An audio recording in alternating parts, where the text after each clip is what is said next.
বন্ধুরা, আমরা আজকে যে প্রবন্ধটা নিয়ে আলোচনা করছি তার নাম হচ্ছে উদ্যম ও পরিশ্রম। উদ্যম ও পরিশ্রম। এই উদ্যম এবং পরিশ্রমের পাঠ পরিচিতি নিয়ে এখন আমরা আলোচনা করব।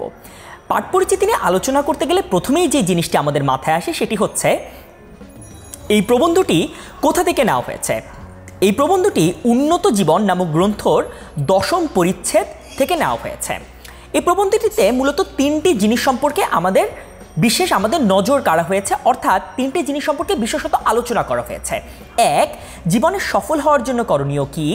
2, জীবন থেকে যে সকল জিনিস বাদ দিতে হবে, অর্থাৎ যে সকল জিনিস বাদ দিলে তুমি একজন ভালো মানুষ হতে পারবে এবং একই সাথে একজন সফল মানুষ হতে পারবে সে সম্পর্কে প্রবন্ধটিতে আলোচনা করা হয়েছে।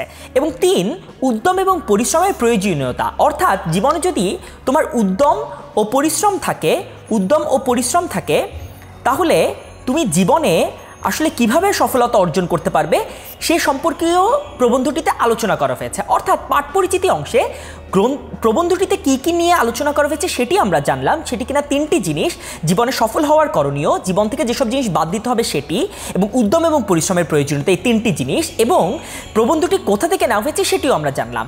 পরবর্তী ভিডিওগুলোতে আমরা এটি জানতে পারবো যে প্রবন্ধটিতে আসলে কোন কোন বিষয় নিয়ে আলোচনা করা হয়েছে। পরবর্তী ভিডিওগুলো দেখার জন্য তোমাদের প্রতি অনুরোধ রইল। ধন্যবাদ সবাইকে।